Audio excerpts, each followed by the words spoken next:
Hello, and welcome one and all to episode 84 of a spicy episode of Cloud9 Fancast. We got breaking news, we got other news, we got match results, we got it all. And I'm joined by Frozen Creek, my friend, my pal, my only co-host Hey, that seems yeah, to want to stay on this show. yeah. I think when you say breaking news, I think you mean everything is breaking, Everything is and breaking. not just the news. Like literally, everything is breaking at this point. It certainly does feel like that way. If you really trend how stuff has been going for the past few months, it certainly does feel like everything is just sort of spiraling downward towards disaster. Yeah. Sorry that we didn't have an episode last week. Havoc moved into his place in Arkansas, in Arkansas, and has internet now, so he is a human being again. Yes, no longer am I a cave animal. How's your Right. job? It's all right so far. They're training me, and I'll probably continue to get training for like the next 6 to 8 months because there's a lot of stuff that I have to learn. Woof. That's a long fucking time. I mean, hey, they're paying me to essentially do nothing. I'll definitely take it.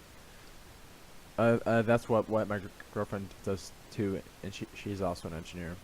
It's not fair.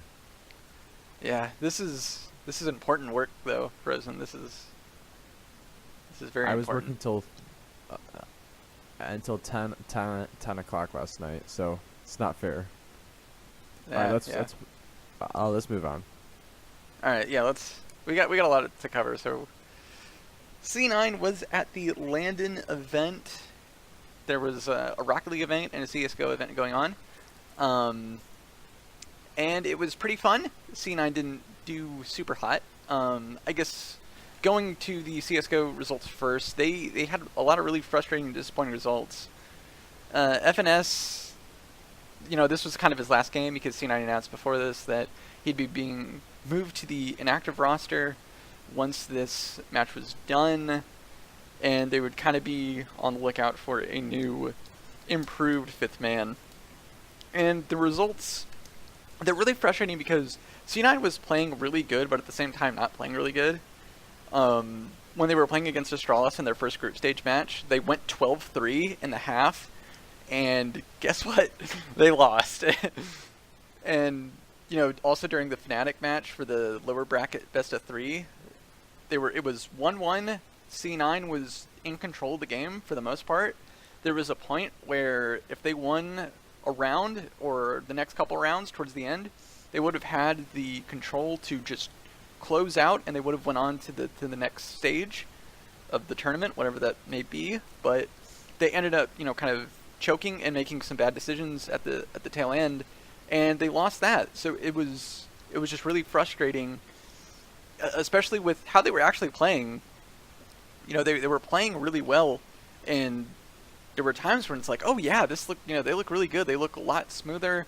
I think they look a lot more comfortable with Tarek being the IGL instead of FNS. It looked like there were parts where the team was looking super duper good, but then they would just trip over their feet and then turn a good situation to a bad situation. At least that's how I saw it. I'm not sure you watched the event, Frozen.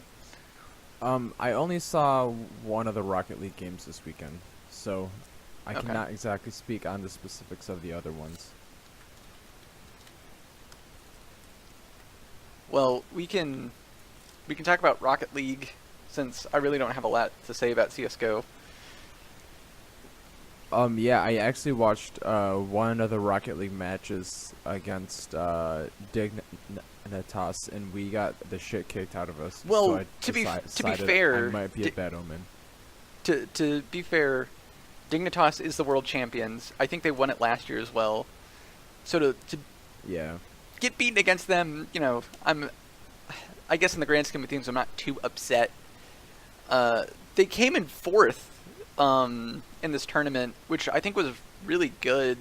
I guess I'm on the fence about that. I feel that there were some instances where they could have played things better.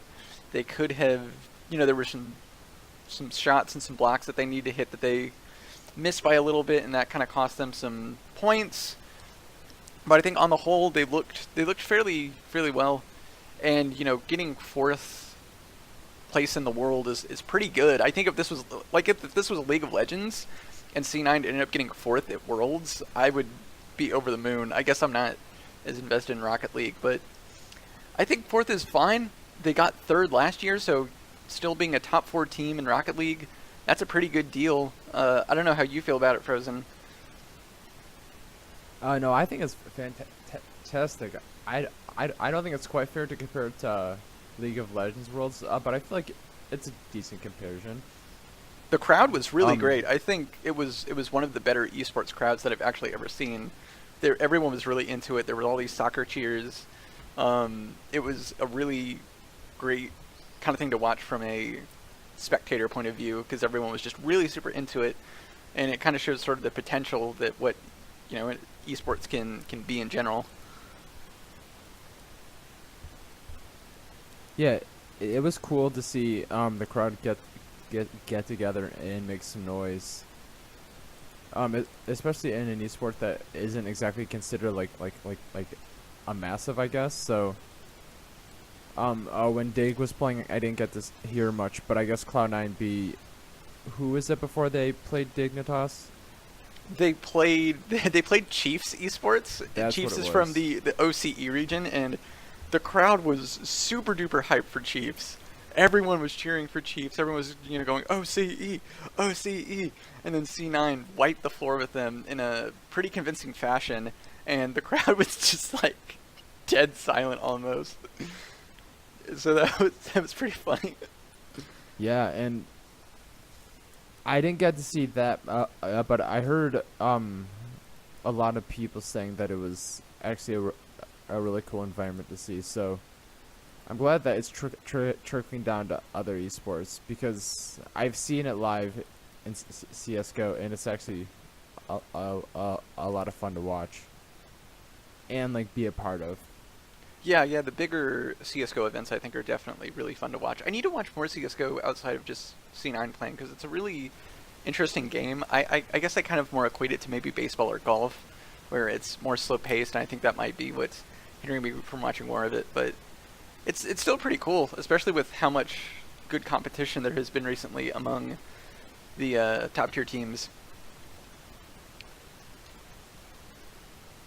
But yeah, let's move on to our next little item. I'm not sure how much you care about Clash Royale, Frozen, but there's some news for those that do. So, even though Clash Royale League is like not till August, so it's still a ways away, Cloud9 has announced that Baron Velik and Adam Bjork. I'm sorry, it's just ridiculous when people choose their own names, because you have to put like their esports name in the middle in quotations, so it just sounds really silly to read. But C9 has signed both of them as a player and an analyst respectively. They both seem to be fairly experienced in Clash Royale and decorated, members of the scene. So I'm hoping that with this new signing on top of, we have a coach and we have 2 players already, and I think C9 is going to pick up one more after this weird combine thing that's happening. It seems like they're really building up a fairly solid Clash Royale roster. I'm not sure, how good our players and everything are, but I'm hoping that they will at least do adequately, Yeah, and it actually is pretty fun to watch. I watched a little bit of a Korean tournament, and it was actually more exciting than I was expecting. So even though it doesn't start till August, it's something to keep on your radar. And I also feel like the matches go pretty quickly, so it's not like you're investing an hour of time. So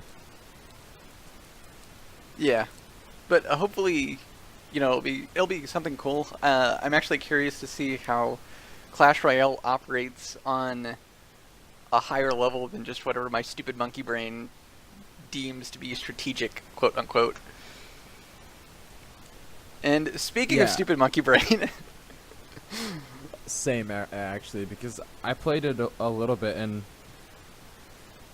Yeah, I don't really know what to expect honestly because I haven't watched enough professional stuff.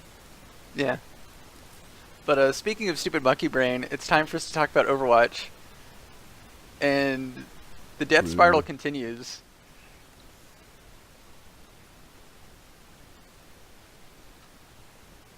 Uh, I thought you were gonna say something. Anyway, so London continues to kind of disappoint. They had really impressive first halves against both the Valiant and the Gladiators, but as soon as the second half came around, I don't know what happens.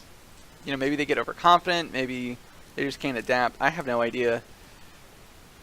But London Spitfire just kind of crashed and burned, and they lost both those matches, and it's just really frustrating to watch the team, I think, just because, you know, they have this super huge pedigree, and, you know, maybe it's an issue I'm holding them to a higher standard, but, you know, when you have two of the best, you had one of the two best, you know, Korean rosters coming from Apex Season 4, you know, you should be playing pretty well and pretty consistently, and to have such struggles and to, you know, lose matches that you should have won, you know, I think it's it's really frustrating, and I don't even know what to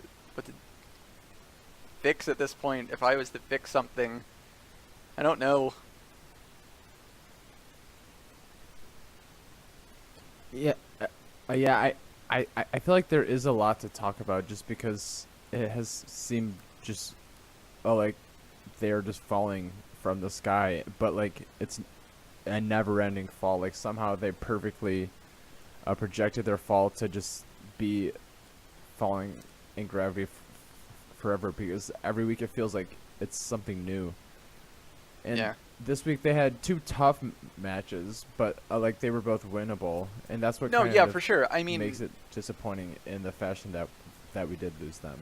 yeah, I mean, if you go back and watch the matches, first half against the Valiant, it was really tough, but they showed that they were the superior team in that half. You know, Blizzard World, they had like this really crazy defense to turn it into a draw, and then I can't remember what map they played on the second map for Valiant. I can't remember, but you know, they won that one, and I think they won it fairly convincingly.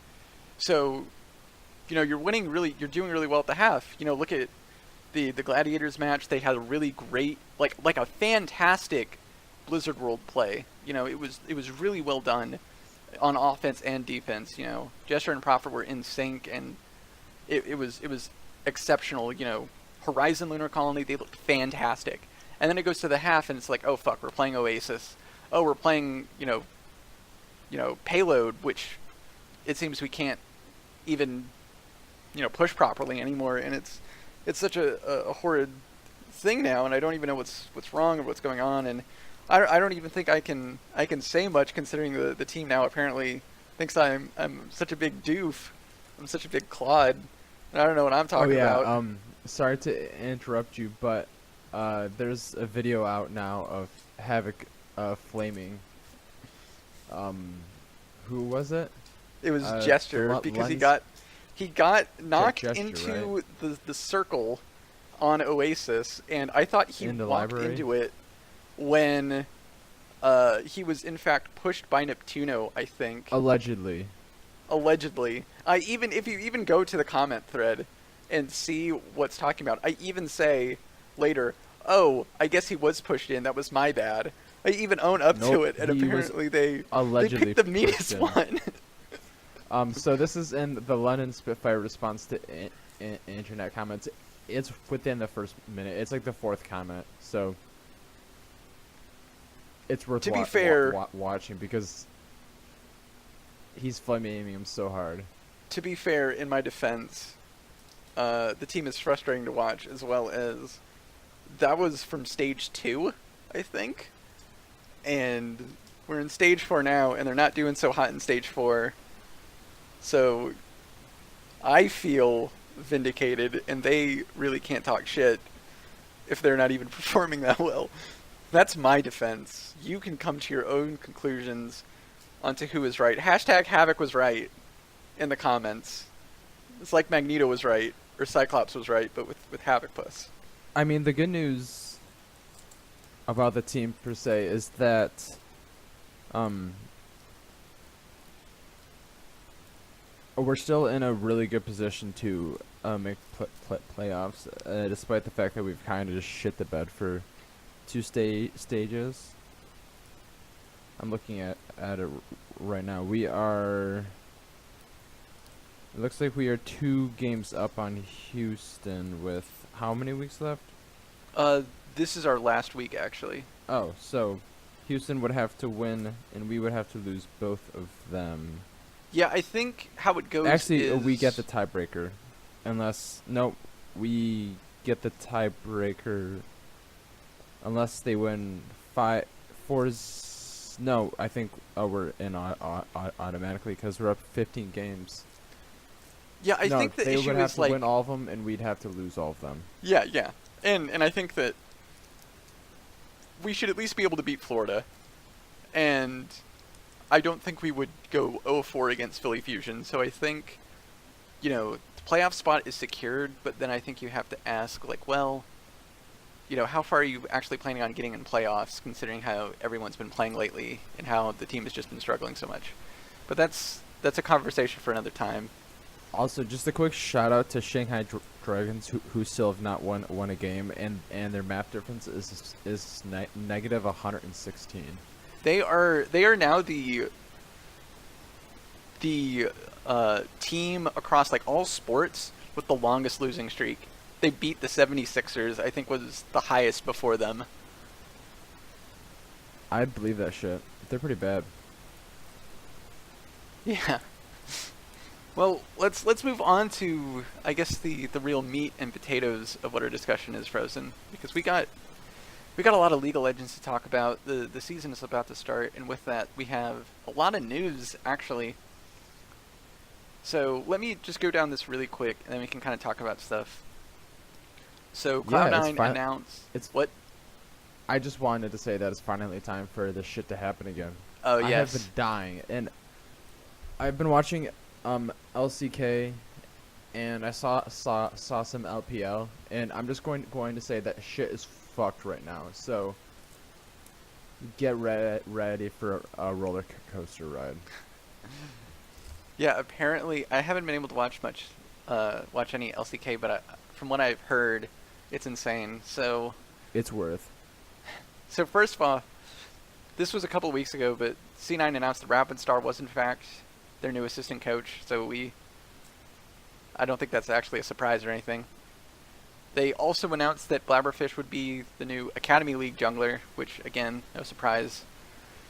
But the real breaking news happened literally like 4 hours ago, or like 3 hours ago.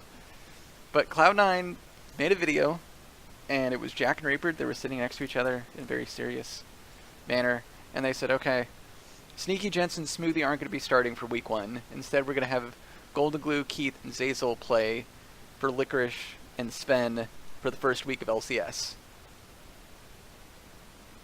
And then everyone proceeded to fucking panic.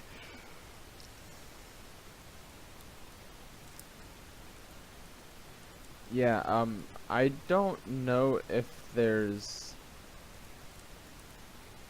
a really good conclusion to come to right now. I have a lot of theories, but I feel like the video they released kind of gave fodder to every single theory, but it never gave a good conclusion to anything. So, what are you thinking? I'm thinking a couple of things. So my first thought is, okay, it might just be that in scrims with this extremely hectic meta, Keith and Golden Glue and Zazel are able to adapt better than Jensen, Smoothie, and Sneaky. If you look at how, just looking at how they were in spring, when the Banner of Command Baron race meta started, they looked fucking horrible. Yeah. Before the second half of spring, they looked phenomenal. They looked like just unstoppable. Everyone on an individual level was performing really well. and able to help out if someone was kind of, playing at a bit of a deficiency. But then this big meta shift came in, and they just had no idea what to do, heads or tails. And it could be that, they're trying to scrim, the core is just really struggling. Meanwhile, the academy players are doing just a lot better and playing a lot more consistently and efficiently around adapting to these big changes. Now, that being said, there could be a bunch of other stuff. It could be the team's just really not getting along and they have to do like some disciplinary, you're going to sit out for the first week because you're not doing what the coach said, or you're not following the rules that C9, just puts in place for everyone. It could be, I don't even know. There's so many things that could be happening. It's really hard to guess. I mean, it could be, like they said, it's just the players are feeling really burnt out and they've lost a lot of drive and they're not really trying in scrims. And then you have these other players that are like, yeah, we're on academy, but we want to play, actually play. And they're putting in like 110% and they're getting a lot better results and they're just looking a lot better. Then it's like, all right, well, if you guys are going to be, burnt out about it and you guys aren't going to really try, we're going to make you really fight for your job. And, that could be the case as well. I mean, I kind of agree if that's the case. I think we look really complacent in spring, especially at the last half. So nothing like a good threatening to fire you to really make you starting to work hard and work right. But yeah, there's a lot of things that could be going on, and I'm not sure which one it is. And I don't even know what's going to happen now. I mean, this is a really crazy move. It's very bold. I'm gonna run through just a little bit. I feel like the beginning of the banner meta was kind of, yeah, we did look super bad, but I think it had a lot to do with the team in general. And I think in theory we should be better against that, just because I think that Licorice isn't exactly a tank player per se, and we barely ever put him on tanks last year. So in theory he should be able to kill the banner minions better than he would be able to as a tank. So just that knocking aside, but I feel like I do agree with a lot of what you're saying. Another theory I've kind of came up with is that maybe just the big three, Sneaky, Jensen, and Smoothie, aren't ready for the meta yet, and they need an extra week to get prepared. That's what I was thinking. Or I was also thinking that this could just be their plan from the get-go, and yeah, and they just want to see what's gonna happen the first week. And that they have a specific strategy set up for these first two games, some kind of stupid cheese shit. But Cloud9 is kind of also in a unique position where they have two former LCS starters on their academy team, along with Zazel, who is bound to start on an LCS team in the future. I can't believe he's already not on a team. So what is really weird is the fact that our three academy former and future LCS starters are in the exact same three positions that our three best players are in. So it's a lot harder to get them stage time, and I would believe that they would be working their asses off. Zazel wants a shot. Keith and Golden Glue both, I guess, kind of want redemption. So giving them a week on the stage isn't, I guess, the worst idea, just because they are like LCS caliber, but like they're the bottom tier of LCS caliber, and which really worries me, because I think Licorice on is at best, if you take a split production, I guess. He's a mid-tier top laner at best, and Sven is on his best days. On his best days, not if you take the average of the whole split. I feel like still a mid-tier jungler, so it kind of spooks me out. And I think the biggest thing to think about through this is that 100 Thieves lost 6 games last split. So if we lose these first 2 games, we're already a third of the way there to not getting first place. And that's the one thing that freaks me the fuck out, because there's no way in hell this team is not dropping more than 4 games as a whole. So I don't know, man. I mean, this meta, I don't know what to expect. I don't know what to expect in general. I just have theories. I don't know if you saw Jensen and Sneaky tweet about it after the fact. I didn't see their tweets. I did see that one picture of them and Smoothie all sitting on a bench. I saw that one, but I didn't see, like, I guess their personal tweets about it. I will say, though, I guess while you're finding those, I will say that I think if you wanted to do something this crazy and drastic, you would do it now, considering their first matches are against Clutch and Optic. Optic is, you know, their roster really doesn't look all that special, and also, you know, they performed just horribly last split. And then you have Clutch, who they can maybe beat you, but I think that since it's such a new meta, it's basically a coin flip. So I think that if you're going to go 2-0 with this crazy startup, this would probably be one of the more ideal matchup days. I think also, you know, just imagining the potential of them going 2-0, it allows, I think, maybe even more of a sense of panic or drive from the older players, because it's like, yeah, they won, and they actually looked pretty decently. You know, they could take our jobs. You know, what's Jensen gonna do? You know, especially if he gets replaced by Golden Glue. You know, no one wants that. You know, I don't want that. I like Jensen. I think he's a great mid laner, and he brings a lot. But if he's not driven enough, and if he's not practicing dedicatedly enough, if that's even a word, you know, you need to do something to fix that. And having Golden Glue beat you out on your starting position for the first week, I think, is definitely one way to do it.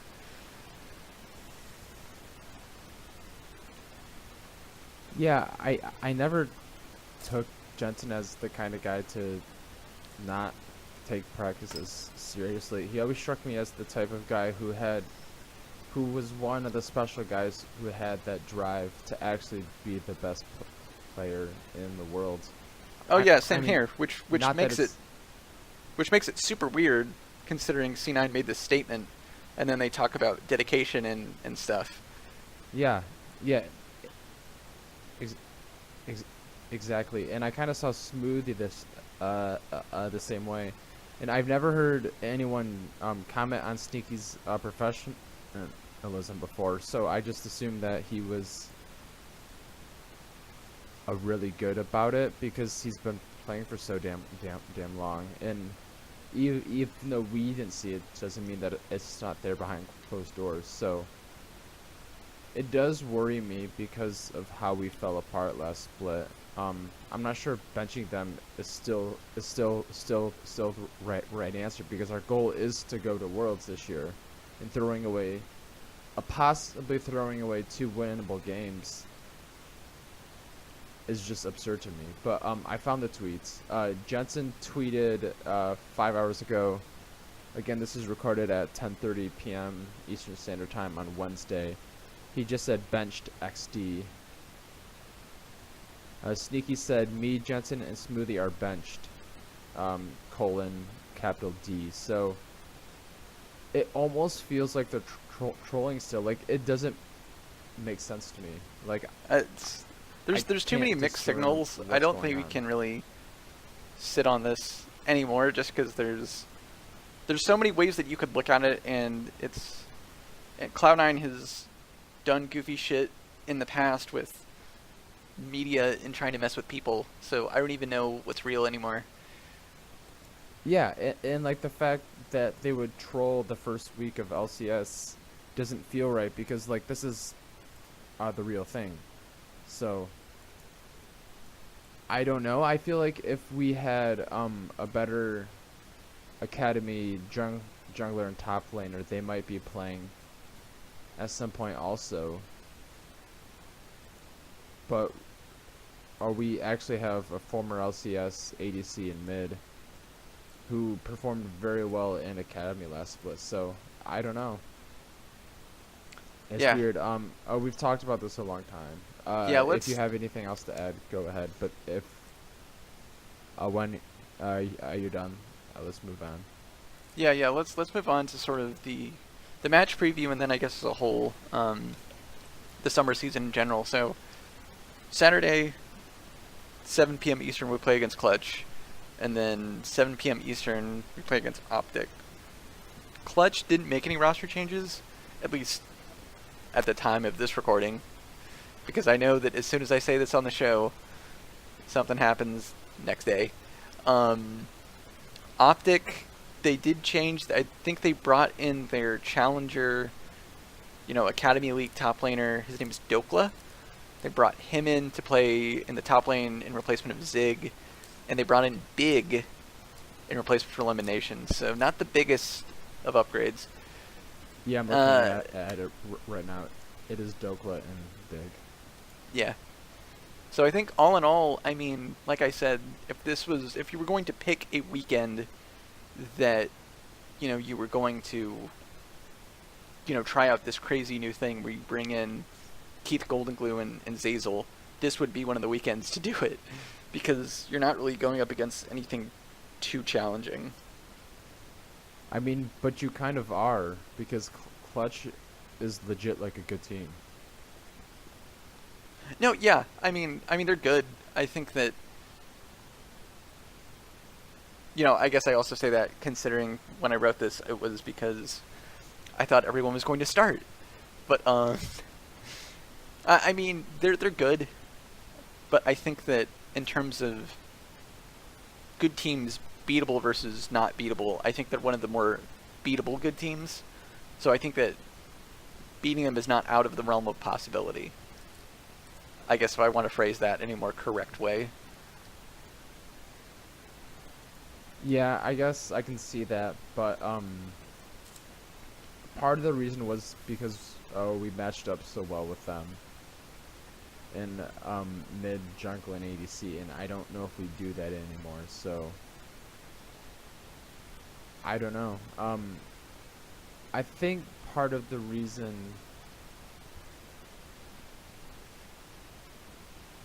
that I'm kind of worried about it is the fact that Alira is such a carry jungler that he can kind of cheese his way to getting a big enough lead at 15 minutes that the game's just over. And like the meta right now, like the whole game is centered around like if you're winning at 15 minutes down, like the game is like literally actually over. Like there was an LCK game that finished in 21 minutes just this past week, I think it was, and like it's not that odd right now. Like games are decided by 20 minutes. So, and I think that really favors Clutch Gaming are right now, just because they have such a good top side of the map. So, and because I feel like their shot calling is going to be better than us without our shot caller and two of our influential players. Yeah, I agree. Yeah, I think Clutch Gaming might be tough, but I think Optic should theoretically, at least on paper, be a win. They don't have anyone. I think the only special person they have, I think, is Arrow. I think they also have and I guess Power Acadian. Evil too. I'm a huge fan of Acadian and Power of Evil.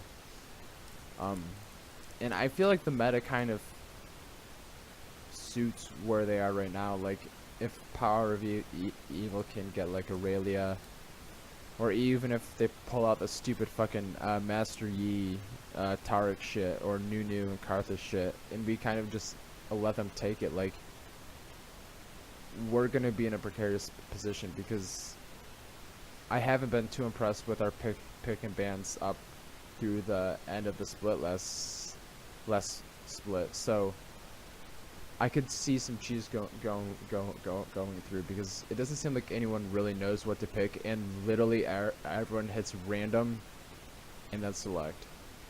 I mean, so I guess moving on to the meta discussion, I actually like this. I think that what the game really needed was to break the bonds of, how do I want to say this? There's certain designations, right? Like a top laner can only go to the top lane, a jungler goes to the jungler, and a mid laner goes mid, and then an ADC, you pick these ADC champions, and you only have like 8 of them. Maybe 4 considering if you're a meta slave. There's only 3 to 4 that you actively play in a rotation. The support play, you click the support icon and you play the supports. Now, I think it's so great because now it's forcing you to, okay, you're going to have to play some really goofy shit and some stuff that isn't a marksman. And it opens up a lot more variety for team comps. It's sort of more Dota-esque, where you can send champions of different roles to multiple different areas depending on what your opponent is doing. It makes it so much more versatile. And I know it makes for some crazy match results, but it also just makes the game feel fresher, in my opinion. It makes the game just feel like it's not just some cookie cutter shit, and you're just having to go through the patterns that everyone has already figured out work. Now there's much more diversity and variety, and I think that just makes the game exciting again. I have a really hard time, like, figuring out how I feel about this meta also. I've watched a little bit of LCK and LPL, like I said, and it's actually pretty fun to watch, just because it's such a shit show. Like, I watched, who was that? I think it was MVP and BBQ. I think MVP had the Master Yi Targ strategy, and BBQ had the Nunu Karthus strategy, and that was kind of fun to watch up until Yi got a double kill, and then it was GG at 12 minutes. So I like the idea of the fact that you can put different people around the map kind of at will, but I think it's a really, really, really quick, sudden change to the game that I don't know if the pros are going to be ready for. Like, Double Lift and Sneaky, for instance, have been playing Caitlyn, Jhin, Kai'Sa, Varus, Lucian, Sivir, like 10 different champs for like 6 years. And now they're going to have to pick up and learn Vlad, Ryze, Lulu. Who else have I seen down there? Lucian, I guess. I've seen Ziggs and Brand. Ziggs, Brand, and this is all stuff that they're gonna have ready in what, a week or two? And I feel like that change is a little too fast, and I don't like what Riot's doing in that aspects, and they need to nerf Aurelia. But I like the idea of what they're doing, I just don't like the execution of it so far. And I fucking hate playing it, because a lot of my actual play is based around the standard meta, and this just completely fucks it up. So I'm interested to see what's going to happen to it, but I don't like the rate of the changes. But I think that it actually is a lot of fun to watch. So how do you feel like Cloud9 fits into this huge change of meta then? Oh man, I don't even know. Especially because I don't pay attention to Golden Glue and Keith. I think it will help Licorice since you have more areas to open up for carry top laners. Licorice is great at playing carry top laners, so I think that'll work. Zazel's a pretty versatile support, so I think, he could maybe pick up Pyke if he wanted to. I think, some playmaking supports I think would definitely help, and I think he's super good at like Thresh and Bard, I think. And maybe Alistar, so I think we're good on those fronts. I don't know about Keith and Golden Glue. I don't pay attention to them. I don't know how they, what they play. I don't know how they've been doing recently. And I don't even know how Sven's gonna adjust to this change either. I don't fucking know, man. I was even nervous before this, considering, like, I was asking, like, does Sneaky even do all this crazy bot stuff? Has he been, like, trying Mordekaiser and Aurelia and all this other stuff out and doing okay with it? I don't even know what Jensen's doing, So it was up in the air from the get-go, and now it's went from 6 feet to, like, 20 feet.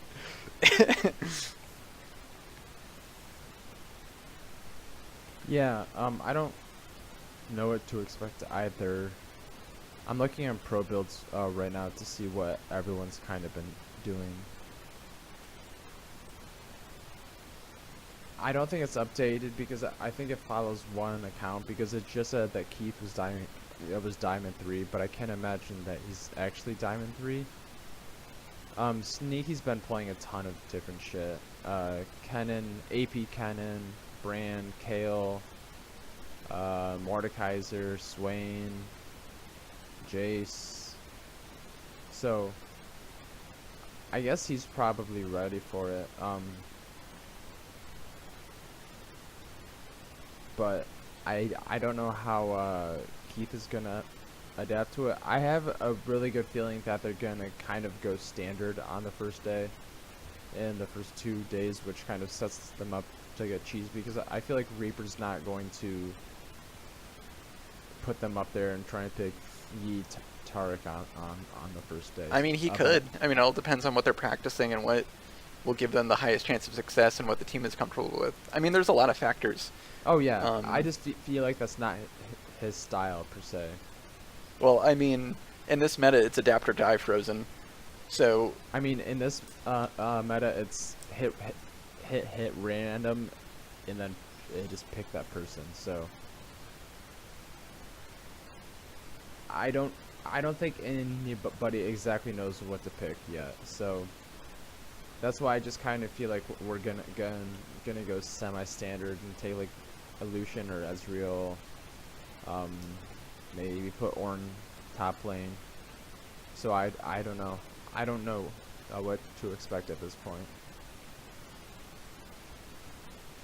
yeah, well, I think we've despaired enough. I mean, this is a pretty huge deal, and I think it definitely speaks to just a lot of what's going on in general. I mean, we've only been given a glimpse as to what has happened, but by God, something's going to happen as a result of this. I don't think it's going to be pretty, and C9 may have just once again, through poor management or just poor player management or what, I think they may put themselves even more trouble than they have been, just as a whole, not even as this League of Legends team. But I'll be watching closely.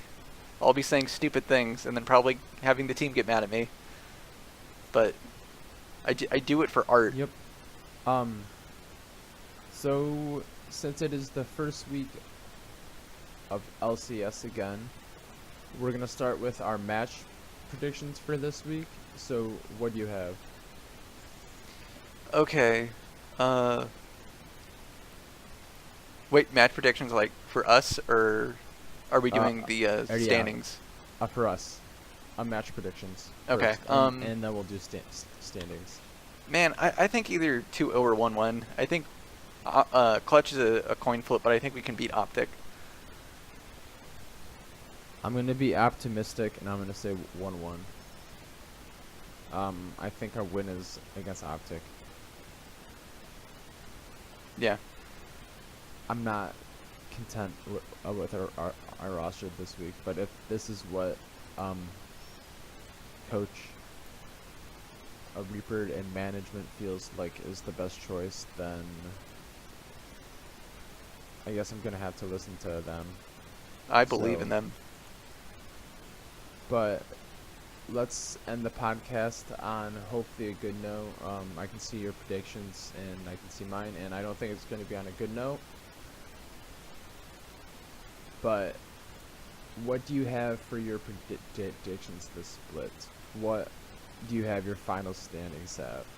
So mine is Team Liquid, Echo Fox, 100 Thieves, TSM, Clutch, C9, CLG, FlyQuest, Golden Guardians, and Optic. I put C9 at 6 just because they can either fix their issues.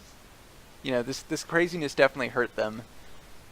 But, you know, they're either going to sink or swim, basically. They're either going to fix their issues or they're going to be at the bottom of the standings and they're going to look like a bunch of clods and they're going to have to do a lot more work just to get back to the level that they were at for, you know, not even like a year ago.